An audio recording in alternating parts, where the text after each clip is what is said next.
Alright, ArenaNet just dropped a massive teaser this week, and before you declare me insane for saying this, hear me out. Yes, the teaser was only 10 seconds long, and yes, it only contained a single image. But if you're up to par with the Guild Wars Prophecies lore from 2 decades ago, as well as the current one, then there's way more to it than a single image. So first things first, the image that you saw was the exact depiction of Spectral Agony, a skill possessed by the Mursaat and Jade Constructs that inflicts all of the conditions you'd rather avoid and which can be cleansed with counter magic in Guild Wars 2 or back in Guild Wars 1 requires infusing your armor. We've previously already been introduced to some Mursaat in Guild Wars 2, with the most recent one being Mabon, who became Zoja's mentor and was residing in the Wizard's Tower, which was somewhat of a shock, as the Mursaat and the rest of the Tyrian alliance have a somewhat troubled past. See, Mabon is part of the Neosian Mursaat, which is a faction who formed an alliance with the other races to battle the Elder Dragons after they were exiled to Tyria by yet another group of more benign Mursaat. But they would eventually end up feeling betrayed after the Dwarves, Jotun and Seers, of which Isgaren is one, failed to come to their aid when they were fighting Zaitan, and so they would swear to make Tyria theirs, which led to their war with the Seers.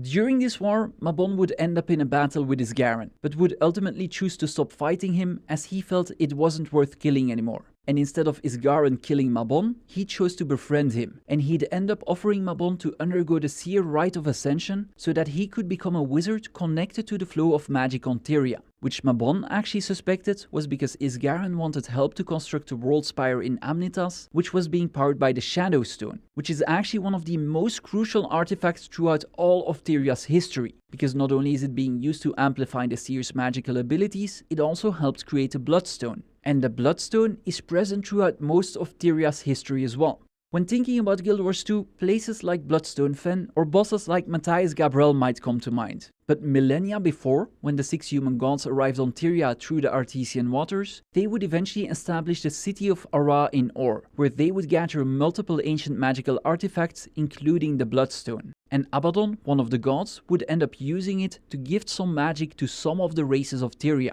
These magical powers would lead to many conflicts and casualties, and King Doric, the human king, would end up pleading to the Six to end the bloodshed, to which most of them agreed, and they would end up sealing the stone with his blood. This act, as well as the conflict between the Forgotten and the Margonites, which were Abaddon's followers, would eventually cause him to rebel, and he'd ultimately be defeated before he was imprisoned in the Realm of Torment. Which brings me to the Titans that have been reintroduced in Janthir Wilds. See, the realm is a place in the mists that's connected to the underworld via the bone pits, and it's become a place where twisted individuals would be banished to so that they could spend an eternity in torment. And despite it being his prison, Abaddon would eventually overrun the realm and start working towards Nightfall, which is an event prophesied to occur in Elona where a forgotten god would be released, possibly leading to the end of the world, which should ring a bell if you play through the original game's Nightfall campaign. Now, Abaddon's realm consisted of multiple sections, with one of them being the Foundry of Failed Creations, which was originally a Margonite prison for the most troublesome of his followers. And one of these was the Fury, who prior to that was one of Doom's generals and one of the 4 Lords of Anguish. And when it broke free, it took control of the Foundry in service to Abaddon and used it as a staging area for an attack on Tyria by sending forces through the Door of Komalie, as well as attacks on Shinji Island during the Dragon Festival. The Foundry is also the location where the Titans were formed by twisting tormented souls, and the Door of Komalie I just mentioned played a pivotal role in the original Guild Wars campaign that ties Abaddon, the Titans, the Mursaat and even the Char together. Because the door is actually a magical gate in the Ring of Fire Islands, directly connecting Tyria to the Realm of Torment. And this gate was being guarded by the Mursaat on the Tyrian side, who kept it closed by powering soul batteries, which fed on the souls of the Chosen, who were sacrificed atop the Bloodstone. Should the door ever open, then the Titans would emerge into Tyria, which is something the Mursaat were very wary of, because Glint's Flameseeker prophecies foretold the end of their species at the hand of the Titans. Now, we still haven't gone full circle on this history, by the way, because there's a couple of things that I neglected to mention so that you could get the full picture first. And let's start with the Chosen who were sacrificed to keep the Door of Komalie closed. See, they were identified by the Eye of Janthir, and they were said to be taken away to learn magic from the Grandmasters at the Temple of the Unseen.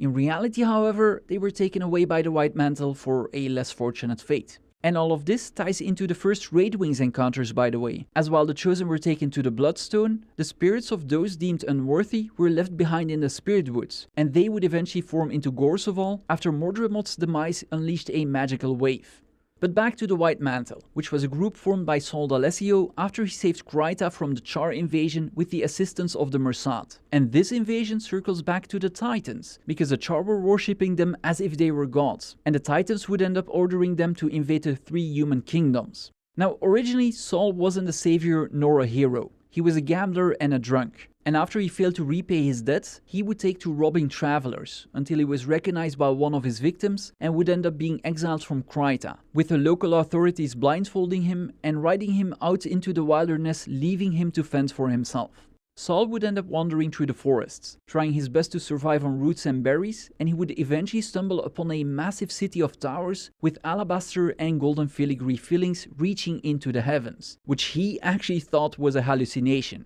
This city is called Bava Nisos, which is located somewhere on the Isles of Janthir, and there Saul was greeted by the Mursaat, who he mistook as godly benefactors, and they would end up turning him into their follower before sending him back to Kryta to convert more people to his cult, which would worship them and promote their ulterior motives. Bava Nisos has since turned to ruins though, as Vizier Kilbron, who previously caused the Kingdom of Or to sink by unleashing the Cataclysm as he was facing the Char invasion, would return as an undead lich to carry out Abaddon's will and would eventually release the Titans upon Tyria, heralding the destruction of the Mursaat settlement. Now Mabon, by then part of the Wizard's Court, would still frequently visit the ruins, in part as penance for his past, or as he said, as a promise from one monster to another, and in part to hide a Mist's Gate, which existed deep within the city itself and appears to directly lead into the Foundry of Failed Creations in the Realm of Torment. Now, I know this is a lot to process, and I try to summarize about 2 decades of history in a single video. But a lot of Guild Wars history is tied to the 6 human gods coming to Tyria, the creation of the Bloodstone and Abaddon's demise. Because Abaddon overrunning the Realm of Torment leads to the control of the Titans, who are seen as gods by the Char, who then get instructed to invade the human kingdoms, which leads to their defeat by Saul with the support of the Mursaat. But that's actually only part of it. In the interest of trying to keep the history as clear and concise as possible, I didn't elaborate on how Abaddon also influenced Shiro Tagachi in Guild Wars factions, whose death caused the Jade Wind, devastating the Jade Sea and the Ekavald Forest.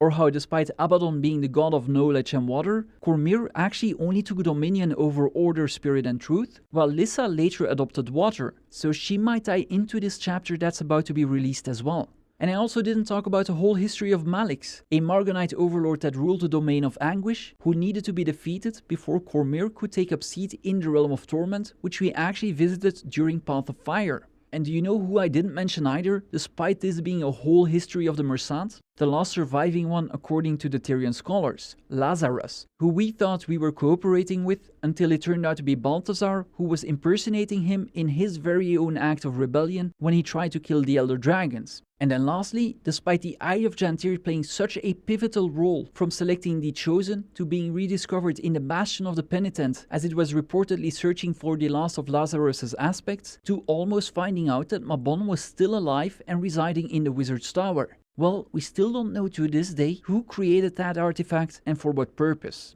So yeah, those 10 seconds of a single image, well, there's a lot of history behind it, but I guess we'll discover more when we finally get to Bava Nisos ourselves.